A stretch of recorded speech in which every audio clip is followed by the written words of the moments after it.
El asalto del castillo de Chapultepec.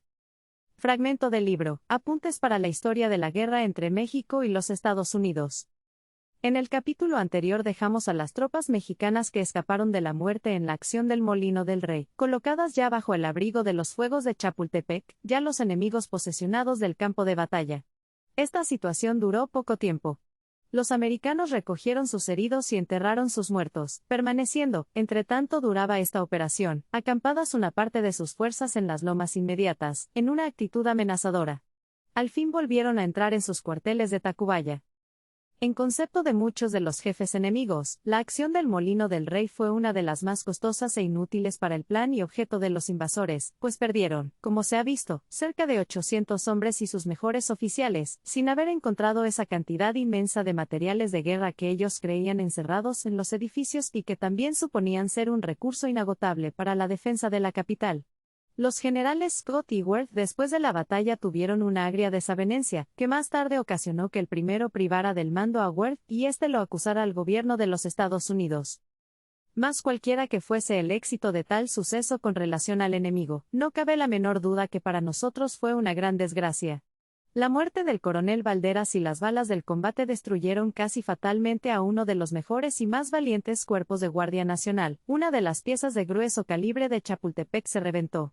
La batería de campaña se perdió, en unión de alguna cantidad de parque. Las posiciones, una vez destruidas, no podían servir para una segunda defensa, y la moral, dígase lo que se quiera, padeció mucho, pues casi toda la población se convenció de que esa formidable masa de 4.000 caballos de poco o nada serviría, si no era dirigida por jefes expertos y que supieran aprovechar la buena disposición y entusiasmo de los soldados.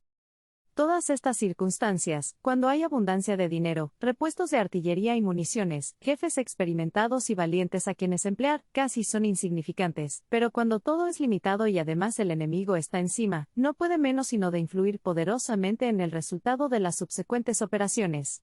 Con todo, creemos que en este punto y conociendo nosotros mejor la posición en que nos hallábamos, los americanos creían bien, es decir, que el apoderarse de unas cuantas piezas de artillería y de unas posiciones que no podían sostenerse, no valía la pena de perder 800 hombres, teniendo forzosa necesidad enseguida de retirarse a sus cuarteles. Esta indicación la hacemos porque, pasado algún tiempo, podrá servir para que científicamente se escriba la crítica de las operaciones de esta guerra, crítica que no dejará de colocar al general Scott en el rango de un muy mediano capitán, y de analizar los pomposos partes de los jefes enemigos, que refieren con mucha seriedad que 1.000 soldados americanos han vencido en la mayor parte de las batallas a 6 o 7.000 mexicanos. En este punto nosotros hemos querido conservar una severa imparcialidad, mortificando en la mayor parte de las ocasiones nuestro amor propio nacional. Luego que, como hemos expresado, los enemigos se retiraron de nuevo a sus cuarteles de Tacubaya, se hizo por nuestras fuerzas un reconocimiento del campo, y se volvieron a ocupar momentáneamente las posiciones, sin intención alguna de volverlas a fortificar y defender. El lector, que se ha enterado de los hechos que hemos procurado poner delante de sus ojos de la mejor manera posible, se asombrará al saber que el general Santa Anna publicó una proclama asentando que se había obtenido un triunfo completo sobre los enemigos y que él en persona había conducido al combate a las tropas de la República. Estas proclamas, acompañadas de comunicaciones análogas del ministerio, se enviaron por extraordinarios violentos en todas direcciones, de modo que las autoridades de toda la nación creyeron, y acaso creerán muchos hasta hoy, que se obtuvo una victoria en el Molino del Rey. La verdad histórica nos pone en el preciso deber de destruir estas ilusiones, si es que todavía existen. Para solemnizar la victoria que el gobierno decía haberse alcanzado sobre los enemigos en el molino, se repicaron las campanas de todas las iglesias y se tocaron dianas en los cuarteles. No podemos decir hasta qué punto sea conveniente y provechoso para conservar la moral de las poblaciones y de la tropa el ocultar los desastres de la guerra o hacerlos pasar como triunfos. En aquellas circunstancias todo el mundo guardó silencio en lo público, pero todo el mundo también, hablando en el sentido figurado, a pesar del pleno conocimiento que había del honroso, y puede decirse, brillante comportamiento de la infantería, presintió los desastres que seguirían muy brevemente y calculó que, una vez perdido Chapultepec, la ciudad sería presa de los triunfantes enemigos. En cuanto al general Santa Anna, aunque procuraba forjarse ilusiones, juzgamos que pesaba a ocasiones lo difícil de la situación, y preveía que tendría que sostener nuevos combates con un enemigo afortunado y tenaz en sus determinaciones. En efecto, al punto a que habían llegado las cosas, el general Scott no debía ni podía hacer otra cosa más que duplicar sus esfuerzos. No tenía más que dos extremos, o un triunfo completo o una retirada a Puebla. Esto último habría sido peor que una derrota. La caballería, las guerrillas, la infantería disponible en México, que era todavía respetable, se habrían lanzado a su persecución y en pocos días su papel de sitiador y de ofensor lo habría cambiado por el de un general sitiado, obligado a mantenerse a la defensiva.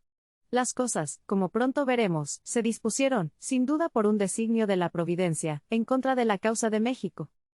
En los días que transcurrieron desde la batalla del Molino del Rey hasta el 11, nada ocurrió de notable, y los enemigos no hicieron demostración alguna sobre Chapultepec, tanto que llegó a creerse por nuestros militares que se había cambiado por el general Scott la base de operaciones y que los ataques serían dirigidos a otras garitas, indudablemente más débiles. El general Santa Anna en esos días continuó residiendo en Palacio. Se levantaba a las 4 de la mañana, montaba a caballo y recorría las garitas y puntos fortificados, ocupándose de multitud de pormenores que lo distraían tal vez de formar un plan general y bien combinado para obtener un triunfo.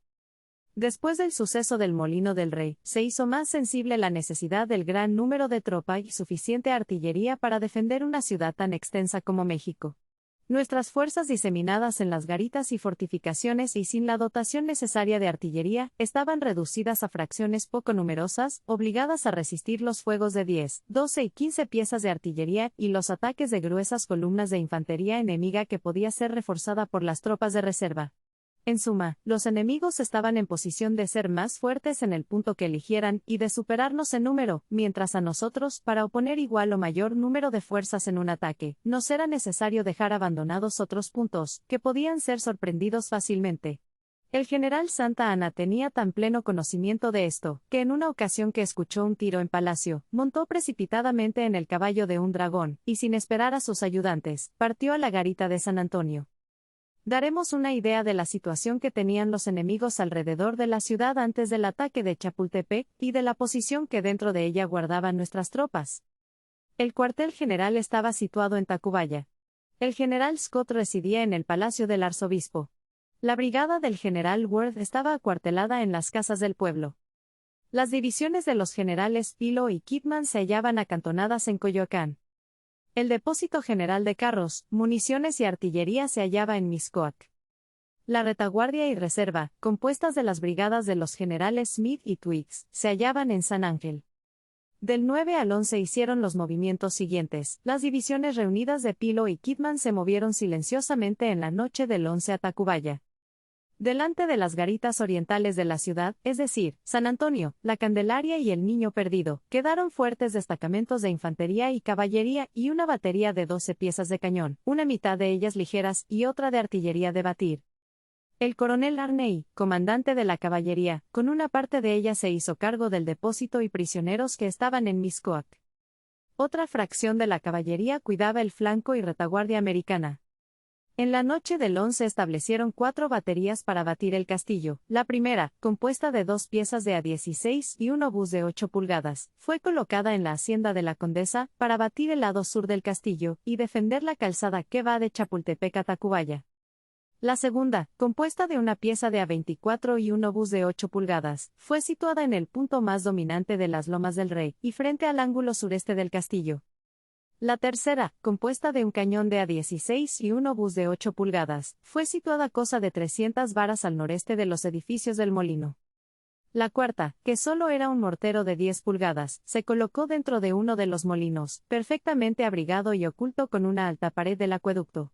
Finalmente, se preparaban a batir el castillo 4 piezas de grueso calibre, 4 obuses y un mortero. El día 12 a las 3 de la tarde, la brigada del general Pilo se movió de Tacubaya a las Lomas del Rey y ocupó los edificios de los molinos. Con muy leves diferencias, estas eran las posiciones generales del enemigo.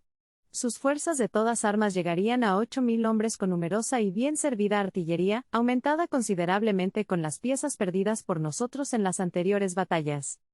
Demos una ojeada ahora a la ciudad que iba a ser asaltada. Por el bando publicado el 29 de julio, se prevenía que en el momento que se tocara alarma, cada uno de los regidores se dirigiera a su cuartel respectivo para que ordenadamente atendiera a cualquiera de los casos que podían ofrecerse.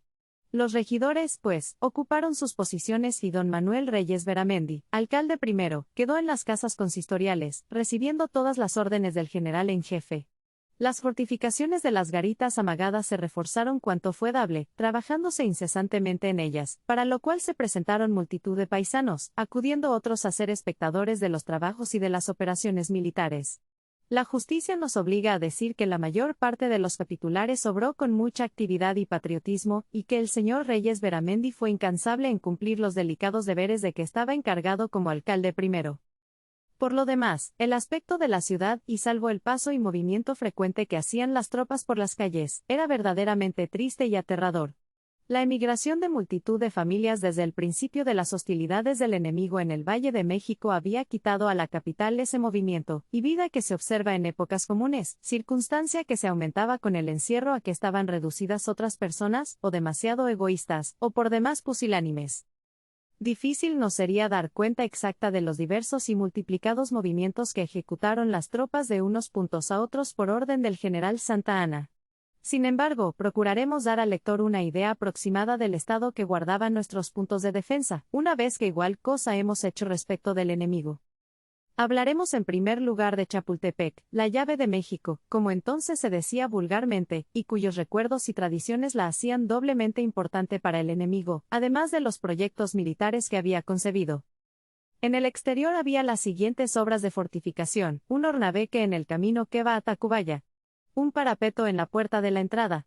En la cerca que rodea el bosque al lado del sur, se construyó una flecha y se abrió un foso de 8 varas de ancho y 3 de profundidad. Este foso debería haber rodeado todo el bosque, pero no hubo tiempo para concluir la obra. En lo interior había las siguientes fortificaciones, incompletas muchas de ellas. En el perímetro del jardín botánico, una banqueta apoyada en la pared que servía de parapeto. Cosa de 250 varas de un andamio que debería rodear la cerca del bosque y proporcionar que a cubierto pudiesen hacer fuego los soldados. Una flecha al sur enfilando la entrada. Otra flecha al oeste, y la última en la glorieta al pie del cerro. Además, por el punto donde se suponía debería pasar el enemigo, se hicieron 6 fogatas, de las cuales solo 3 se cargaron. En la primera escala plana, hacia el sur, se construyó un parapeto y otro en la glorieta entre las 2 rampas. Subiendo el edificio, se encontraba guarnecido con blindajes en la parte llamada de los dormitorios y rodeado de sacos a tierra, el perímetro del mismo edificio. La artillería que defendía estas fortificaciones eran 2 piezas de A24, una de A8, 3 de campaña de A4 y un obús de A68, en todo 7 piezas. El jefe del castillo era el general don Nicolás Bravo, y su segundo el general don Mariano Monterde. El jefe de la sección de ingenieros que había trabajado con un tesón infatigable era don Juan Cano, el comandante de artillería, don Manuel Gamboa. Fueron también enviados a la fortaleza después los generales Noriega, Dos Amantes y Pérez. La tropa que había el 12 era cosa de 200 hombres al pie del cerro, distribuidos en grupos y arriba los alumnos del colegio militar y algunas fuerzas más, que en todo no llegarían a 800 hombres. Aunque en lo que hemos asentado pueda haber alguna pequeña diferencia, en conjunto se notará por el simple relato de los hechos que si Chapultepec no era un punto insignificante, tampoco debía juzgarse como inexpugnable y mucho menos teniendo que resistir a las formidables baterías enemigas que hemos indicado. En nuestro juicio, se cometió un grave error en no fijar la atención en las fortificaciones del bosque y del pie del cerro, y decidirse a ese género de defensa, pues el edificio no era capaz de resistir un bombardeo de 2 o 3 días. Las garitas estaban defendidas por buenas obras de fortificación. En la de San Antonio había 6 piezas de artillería de grueso calibre, y 4 menores en la fortificación de la Calzada. Mandaba el punto el general don Mariano Martínez. La garita del Niño Perdido estaba enlazada con la de San Antonio. Había en sus fortificaciones 2 piezas de campaña, y estaba custodiada por los cuerpos de Guardia Nacional. La línea de la garita de San Cosme a Santo Tomás estaba encargada al general don Joaquín Rangel, quien la cubrió con su brigada, y 2 piezas de artillería de A12 y de A8. En la mañana del 13 se reforzó con un obús de A24. En la garita de Belén había una pieza de A8, y por la otra parte de los arcos 2 del calibre de 6 y 8. El general Terrés estaba encargado de ese punto, y era su segundo el coronel don Guadalupe Perdigón Garay. En las garitas de San Lázaro, Guadalupe y Vallejo se habían dejado solamente unos pequeños destacamentos de infantería sin artillería alguna. La caballería permanecía en el rumbo de Tacubaya y Hacienda de los Morales y era frecuente que entrara el todo o parte de ella en la ciudad. Existía además una pieza de artillería en la Fuente de la Victoria en el Paseo de Bucareli y otra en la calzada que va del mismo paseo a la Arquería y Convento de San Fernando. El general Santa Anna distribuyó las fuerzas disponibles en los puntos que se creía serían atacados, variando a cada momento la situación de los cuerpos y quedándose siempre con una fuerza de reserva para enviarla o acudir en persona con ella al punto donde fuese necesario. Esta era, pues, en resumen, la situación que guardaban los dos ejércitos. Vamos a ocuparnos de los acontecimientos de guerra que siguieron. El día 11 el general Santa Anna pasó una revista a una parte de la infantería en un lugar situado entre las calzadas de la Candelaria y San Antonio, en conmemoración del triunfo obtenido sobre los españoles en Tampico, y el general Tornel repartió una proclama análoga y propia para entusiasmar a los defensores de México. Los honores militares que se tributaron a Santa Anna, los vivas y las músicas dieron a este acto una solemnidad marcial. Concluido él, las tropas se retiraron a sus cuarteles. Creyendo el general Santa Anna, de pronto, que los enemigos trataban de atacar la garita del Niño Perdido, salió en persona a la cabeza de un trozo de caballería y una guerrilla de 25 infantes, mandada por el coronel Martínez, y practicó un reconocimiento hasta un punto muy cercano a la ermita donde estaban situadas las baterías enemigas, que arrojaron inmediatamente algunas balas y granadas. El general Santa Anna se retiró, y por aquel día no pasó ya cosa digna de llamar la atención. El día 12, al amanecer, la batería enemiga situada en la ermita rompió sus fuegos sobre la garita del Niño Perdido, sin más objeto, según hemos podido deducir de los documentos publicados por los jefes americanos, que llamar la atención y poder acabar de situar perfectamente la artillería que debía batir a Chapultepec, en los lugares que ya hemos indicado. En efecto, a pocos momentos comenzaron estas baterías a hacer fuego sobre Chapultepec. Al principio no causaron ningún estrago, pero rectificadas las punterías, las paredes del edificio comenzaron a ser clareadas por las balas en todas direcciones, experimentándose también grandes estragos en los techos, causados por las bombas que arrojaba el mortero que, según hemos referido, estaba oculto en un patio de los edificios del molino. La artillería de Chapultepec contestó el fuego con mucha precisión y acierto. Los ingenieros trabajaban incansablemente en reparar los estragos de los proyectiles enemigos, y la tropa, sentada detrás de los parapetos, sufría esta lluvia de balas. Los inteligentes en el arte militar juzgan que la tropa pudo haberse colocado al pie del cerro, para evitar inútiles desgracias, dejando solo en el edificio a los artilleros e ingenieros necesarios. Esto no se hizo y los cascos de las bombas y balas huecas mataron e hirieron a muchos soldados, que no tuvieron ni aun el gusto de disparar sus fusiles. El general Santa Anna se hallaba en una calzada, entre las garitas de San Antonio y la Candelaria, cuando comenzó el bombardeo de Chapultepec, sin que tampoco cesara la actividad de las baterías de la ermita. Después de haber recibido y hablado con un ayudante del general Bravo, marchó por la viga, tomó las cercanías de la ciudadela y allí se puso a la cabeza de la reserva, compuesta de las brigadas Lombardini y Rangel, que tendrían las dos cosa de 5.000 hombres. El general Santa Anna ordenó que en el puente llamado de Chapultepec se colocara al batallón de Matamoros, de Morelia, y a la izquierda el de San Blas. El resto de la reserva quedó en la arquería,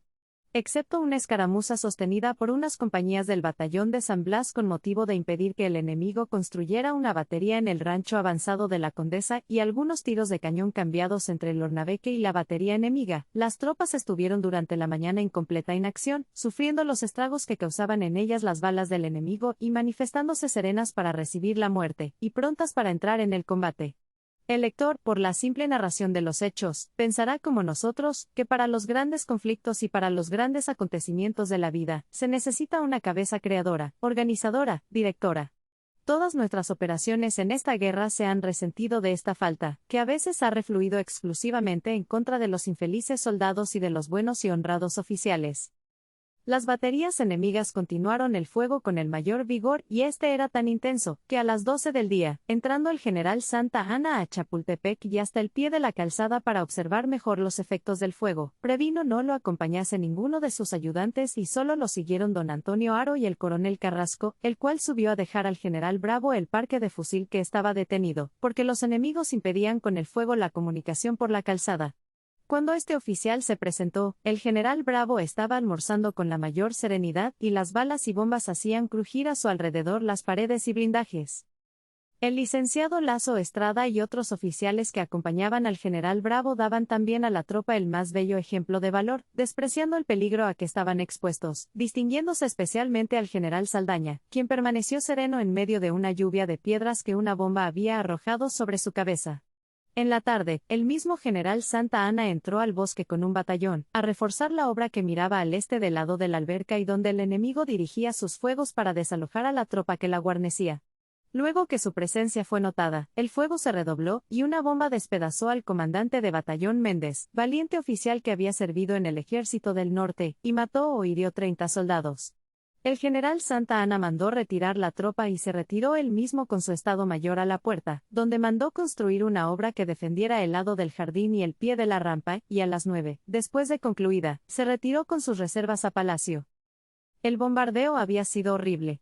Comenzó poco después de las 5 de la mañana y no cesó hasta las 7 de la noche. En esas 14 horas las baterías enemigas, perfectamente servidas, habían mantenido un proyectil en el aire y aprovechado la mayor parte de sus tiros. Fácil es calcular el estrago que había causado el bombardeo en un edificio, que aunque hemos llamado castillo, repetimos no fue construido sino para que sirviera de casa de recreo a los virreyes. En las piezas del mirador, destinadas a hospital de sangre, se hallaban confundidos los cadáveres corruptos, los heridos exhalando dolorosos quejidos y los jovencitos del colegio, y cosa singular, se carecía de los facultativos y botiquines necesarios. El general Bravo había resistido con valor y serenidad aquella tormenta de fuego, pero conociendo que pronto debía ser asaltado, pidió refuerzo al general Santa Anna, quien contestó por medio de los generales Rangel y Peña que no pensaba enviar más tropa al cerro hasta que se acercara la hora del asalto. En el resto de la noche el general Monterde trabajó con infatigable tesón en reparar los daños causados por las bombas, reponer los blindajes y reforzar las fortificaciones, pero el tiempo era muy angustiado y perentorio. Sin embargo, las esperanzas no estaban perdidas, y un incidente, al cual se le dio en la capital grande importancia, vino a reanimarlas. Este incidente fue la proximidad de una fuerza del Estado de México, a cuya cabeza se había puesto el gobernador don Francisco Modesto Olaguibel. Desde que los americanos bajaron al Valle de México, las autoridades del estado de este nombre redoblaron sus esfuerzos, bien para defender sus poblaciones, bien para enviar algunos auxilios a la capital en caso necesario.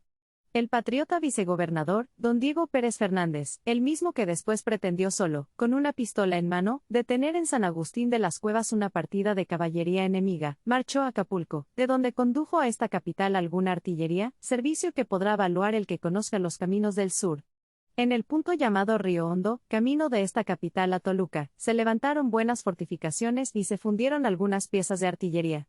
Conocida, pues, por el gobernador Olaguibel la decisión de los americanos de atacar la capital, reunió las tropas que le fue posible, se puso a la cabeza de ellas, y el día 11 llegó a Santa Fe con cerca de 700 hombres. Fácil es conocer que una fuerza tan pequeña no podía emprender con éxito ninguna clase de operación sobre la retaguardia del enemigo, y que su aparición no iba a disminuir en nada la catástrofe comenzada por el bombardeo.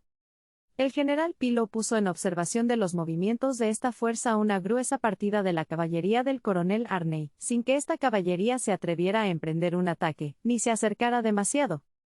La sección, pues, del Estado de México, que se presentaba en cumplimiento de sus deberes, ejecutó a la vista del enemigo diversos movimientos por orden del general Santa Anna. En uno de ellos esperaba con las mejores probabilidades, si no causar una derrota en la retaguardia del enemigo, al menos distraerlo del ataque que, según sus preparativos, iba a dar a Chapultepec. El general Álvarez ofreció al gobernador Olaguibel 2 brigadas de caballería, para que reunidas a su tropa pudiesen emprender un movimiento sobre los americanos. Esta oferta fue aceptada, y el general don Ángel Guzmán se prestó espontáneamente a conducir este auxilio. Olaguibel esperó y aún reclamó por medio de sus ayudantes el refuerzo, que nunca se le llegó a mandar, y marchó al fin, por orden del mismo general Álvarez, a situarse en la hacienda de los Morales, teniendo necesidad de parar bajo los tiros de la batería enemiga. Esa misma tarde del 12 la caballería entró en la capital. El día 13, al amanecer, las baterías enemigas volvieron a romper el fuego sobre Chapultepec, mucho más vivo que el del día antecedente. El general Santa Anna, que en la noche anterior había hecho entrar a México toda la reserva, dejando solo cosa de 800 hombres en Chapultepec, y de los cuales, escalando la cerca se desertaron muchos, se presentó cosa de las 6 de la mañana en la calzada de Belén, con la brigada de Lombardini y el batallón de Hidalgo, de Guardia Nacional.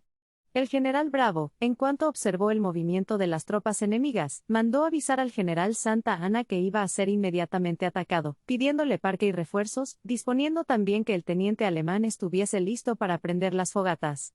Desgraciadamente el general Santa Anna, que en todos los acontecimientos de esta guerra no ha comprendido ni el punto vulnerable del enemigo, ni el suyo, ni la ocasión en que ha debido darse un ataque decisivo, juzgó que Chapultepec no sería asaltado, y por tanto no lo reforzó, contentándose con defender el desemboque de las calzadas de Ansúrez y la Condesa. El enemigo, que había formado 3 fuertes columnas a las órdenes de los generales Pilo, Kidman y Ward, ocupó el bosque con sus rifleros que, saliendo del molino, arrollaron a los pocos tiradores nuestros que lo defendían hasta el pie. La columna del general Ward volteó la posición, y figurando un ataque por la calzada de Ansúrez, llamó la atención del general Santa Anna. Una nube de tiradores, avanzando rápidamente sobre el puente de la calzada de la Condesa, se abrigó en los troncos de los magueyes que habían sido talados y en las desigualdades y chozas inmediatas. Este ataque también se juzgó verdadero por el general en jefe, que alternativamente atendía a los 3 puntos dichos y tenía la mayor parte de sus tropas en inacción, formadas en toda la calzada.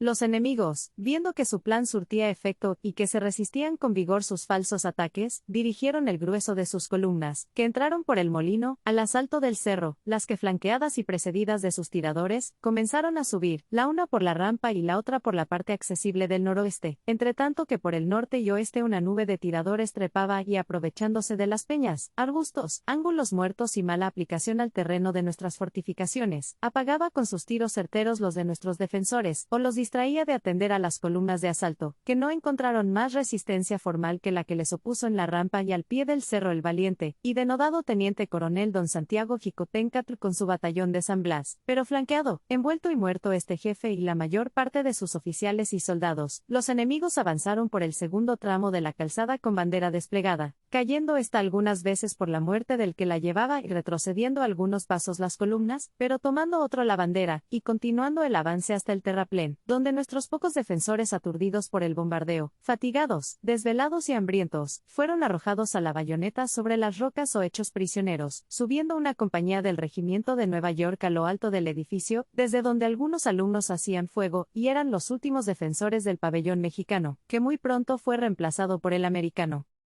Las fogatas no llegaron a prenderse por el teniente alemán, porque cuando llegó al lugar donde estaban las mechas, lo encontró invadido por los enemigos, circunstancia que mencionan en sus partes oficiales y que nosotros asentamos en obsequio de este joven, que sin duda ha sido acusado injustamente.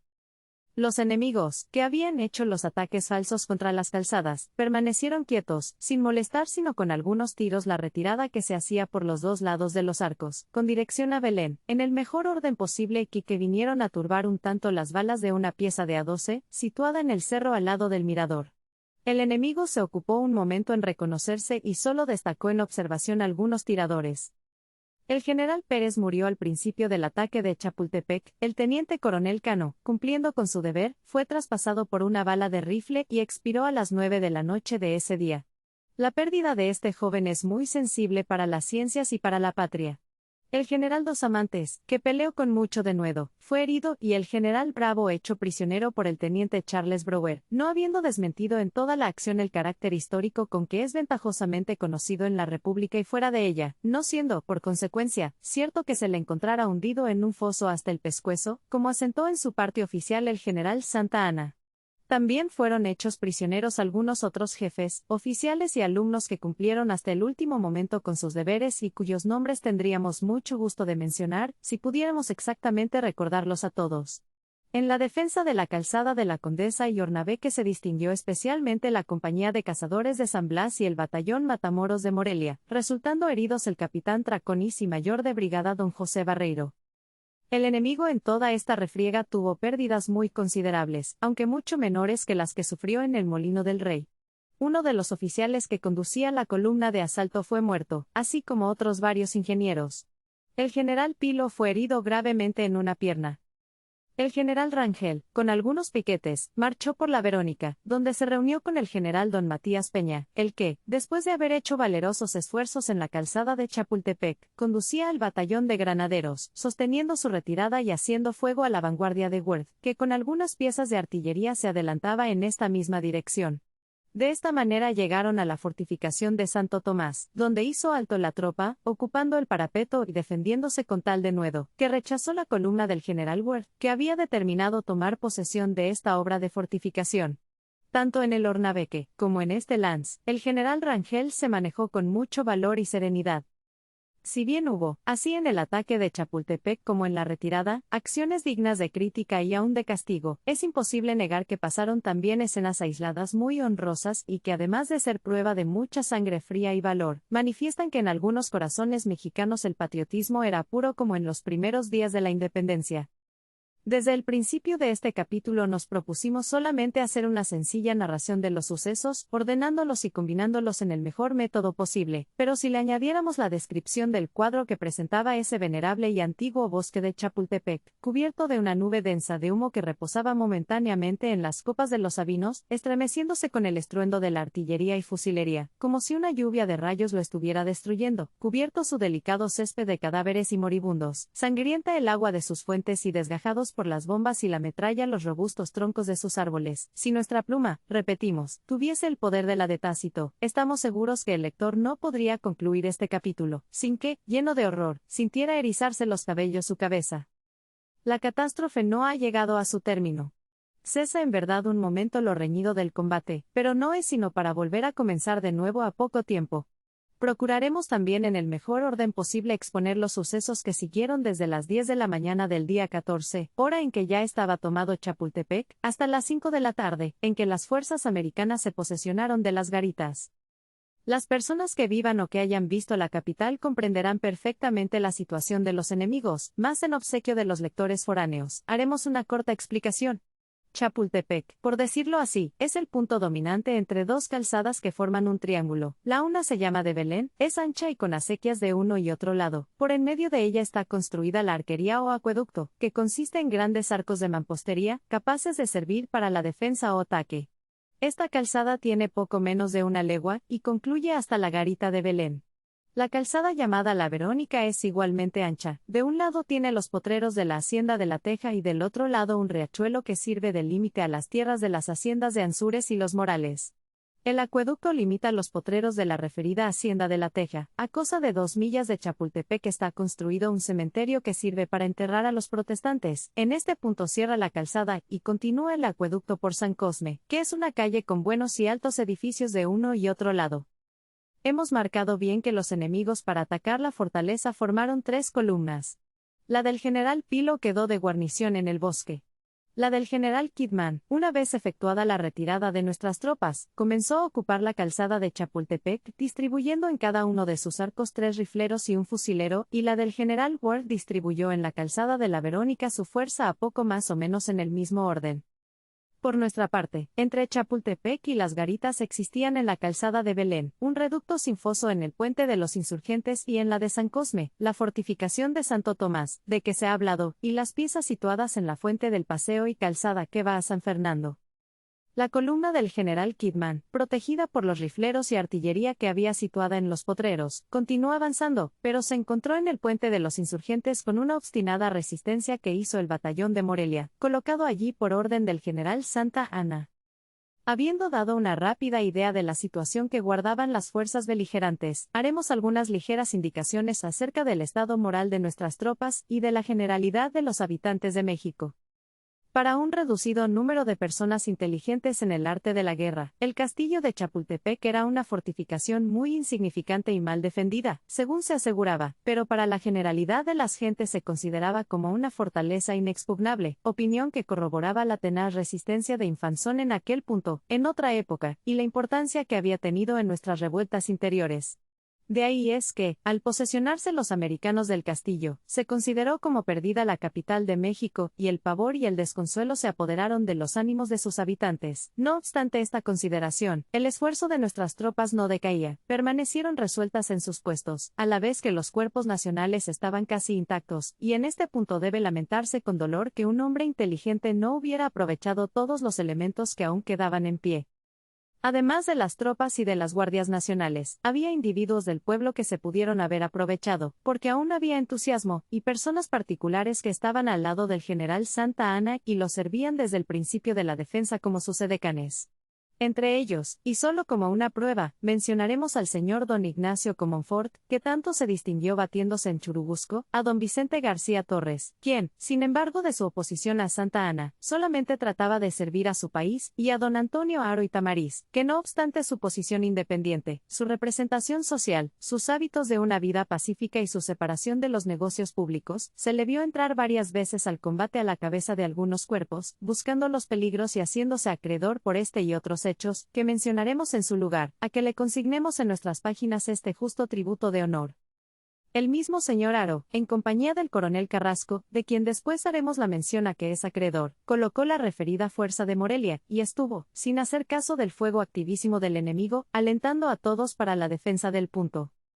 El general Kidman creyó que una vez tomado Chapultepec, retirada una parte de la reserva y dispersa otra, no encontraría resistencia, sino la muy débil que pudiera oponerle la garita, pero no fue así, sino que contenido en su avance y no pudiendo con el solo esfuerzo de su infantería desalojar del reducto que hemos mencionado al batallón de Morelia, tomó otras disposiciones. Mandó avanzar las piezas situadas en el potrero, nuevas fuerzas vinieron a reforzar su columna, y situó frente al reducto un obús de A8, batiendo así por el flanco y por el frente a nuestros soldados, los que, faltos de parque, pues aunque lo pidieron no se les mandó, lo abandonaron y las fuerzas americanas lo ocuparon sucesivamente, lográndose, sin embargo, con esta nueva aunque corta defensa, que la reserva se replegara a la ciudadela. Por la calzada de la Verónica continuó su avance el general Worth, una partida de nuestra caballería salió a contenerlo, y en el reducto de Santo Tomás se tocó carga y después degüello, pero no tuvo feliz éxito, porque a poco rato se retiró aquella con la pérdida de un muerto y algunos heridos, habiéndose distinguido el coronel Ramiro. Por la calzada de Belén los enemigos avanzaron con infantería y fueron rechazados por la artillería situada debajo de los arcos y la infantería en la aspillera de la casa y en los flancos de la garita. Entonces el general Kidman se determinó a batir la garita con las piezas gruesas que le habían llegado. El general Santa Anna se persuadió de que el fuego de artillería no pasaría a un asalto, y por eso se dirigió a San Cosme, encontrando que el general Rangel había abandonado Santo Tomás, y se retiraba con dirección al centro de México sin defender la garita. El general Santa Anna contuvo el desorden de la tropa, mandándola de nuevo a la garita y las casas de uno y otro lado, y por esta operación, el enemigo, que venía sin artillería y en pelotones, tuvo que retroceder en busca de sus baterías. Habiéndosele avisado en este momento al general Santa Anna que la garita de Belén había sido abandonada y la ciudadela corría gran peligro, vino en el acto con las fuerzas que le seguían y ocupó este edificio. En efecto, la fuerza que había quedado en la garita se había replegado, y el general Terré se hallaba en una de las puertas de la ciudadela, allí lo encontró el general Santa Anna, quien exaltado hasta un grado indecible, lo amenazó, profirió contra él expresiones durísimas, y llegó el caso de que le pegara con un chicote en la cara. Esta notable ocurrencia ha ocasionado una polémica, en la cual, según nuestro propósito, no queremos mezclarnos, sentando solo como un hecho incuestionable que la referida garita fue abandonada antes de que los enemigos la invadieran. Pasado este lance, el general Santa Anna ordenó que el coronel Carrasco tomase la pieza que estaba en la Fuente de la Victoria, y la acercase a la calzada para batir desde allí al enemigo, que ya había ocupado la garita, hecha escombros por sus propios fuegos. Don Antonio Haro tuvo la feliz inspiración de que se sacara una pieza de la ciudadela, y se colocara del otro lado de los arcos, hacia el colegio de Belén de las Mochas, con objeto de desalojar a los rifleros que hacían fuego a la ciudadela parapetados en la arquería. La referida pieza fue servida por un teniente de artillería. En este lugar debemos hablar del Guardia Nacional de Victoria don Isidoro Beistegui, el que merece una particular mención por el valor y entusiasmo con que hasta el último extremo combatió. El coronel Castro, con algunos soldados que pudo reunir, ocupó la azotea del colegio de Belén, e hizo desde allí un vivo fuego sobre los enemigos que avanzaban sobre la arquería. Esta operación, concebida en medio del conflicto, con el enemigo triunfante encima, y cuando todo el mundo había perdido ya todo género de esperanza, tuvo un éxito brillante. Carrasco, con solo 2 artilleros y un puñado de paisanos, transportaba la pieza en todas direcciones y aprovechaba perfectamente todos sus tiros, de manera que realmente equivalía a una batería completa. El valiente oficial que mandaba la pieza situada en las cercanías de Belén de las Mochas, por su parte también hacía muy buenas punterías, hasta que sucumbió, víctima de su arrojo y patriotismo. El mejor elogio que puede hacerse de estos militares es referirnos a lo que el general Kidman asienta en su parte oficial, donde pone las siguientes palabras: cuando yo creía haber vencido a los enemigos y arrojándolos de la garita, recibían mis tropas una lluvia de fierro. Volvamos un momento al barrio de San Cosme, el cual juzgaba el general Santa Anna perfectamente seguro.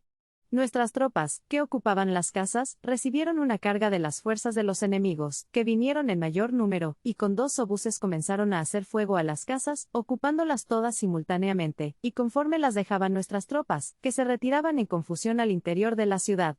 El general Santa Anna acudió de nuevo a este punto, y observando con disgusto la confusión que reinaba, dictó las órdenes más enérgicas para restablecer la moral perdida, y que se continuara la defensa, mandando ocupar la casa de Lapinillos, San Fernando y otros edificios cercanos, y que desde allí, sin descanso, se continuara el fuego.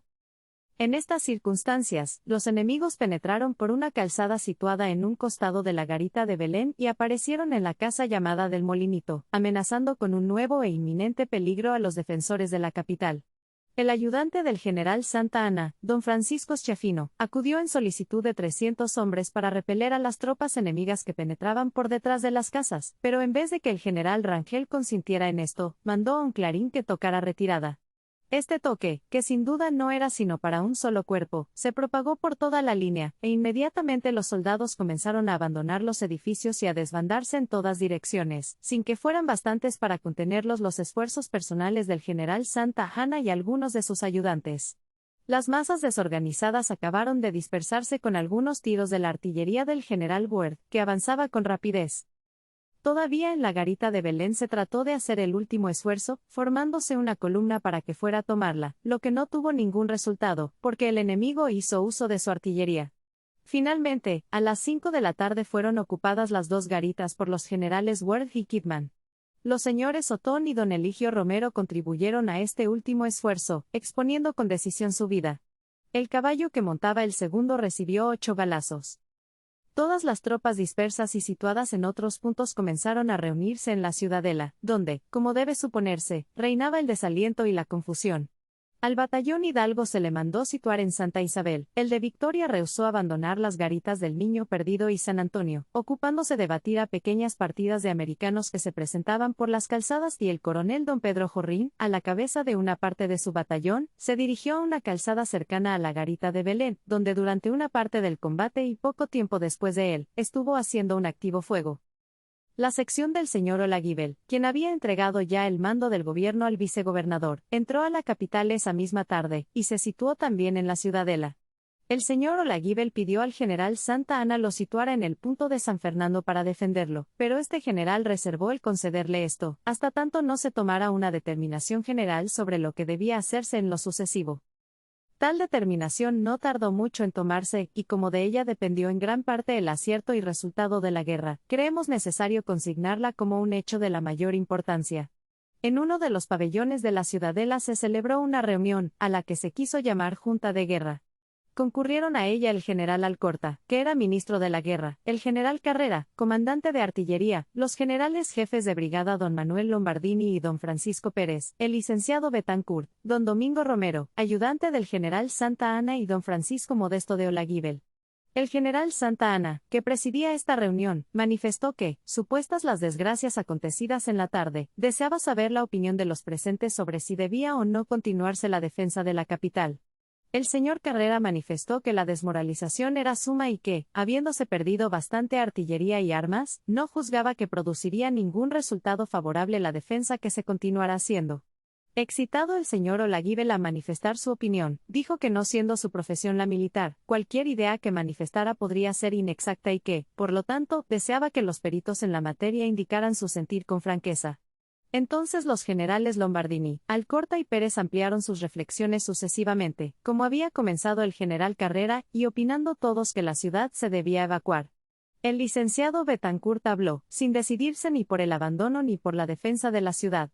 Entonces el señor Olaguibel tomó por segunda vez la palabra y dijo que después de haber oído las opiniones manifestadas por los señores militares, juzgaba con franqueza que el momento en que una fuerza enemiga ocupaba las garitas de la ciudad no era el más oportuno para decidir una cuestión de tan gran importancia y que se pensara muy seriamente en el terrible cargo que podría resultar al general Santa Anna por el abandono de la ciudad, que por todo esto le parecía oportuno que en Palacio, con asistencia de los ministros y con mayor número de generales, se ventilara tan delicada cuestión, y se tomara después la resolución que más conviniera a los intereses de la patria y a la misma reputación del general Santa Anna.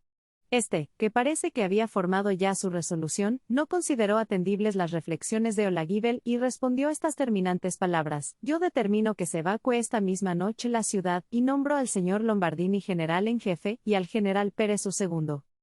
Lombardini opuso una corta resistencia, pero admitió al fin, y se dispuso que la caballería saliese en el acto y la infantería cosa de las 2 de la mañana.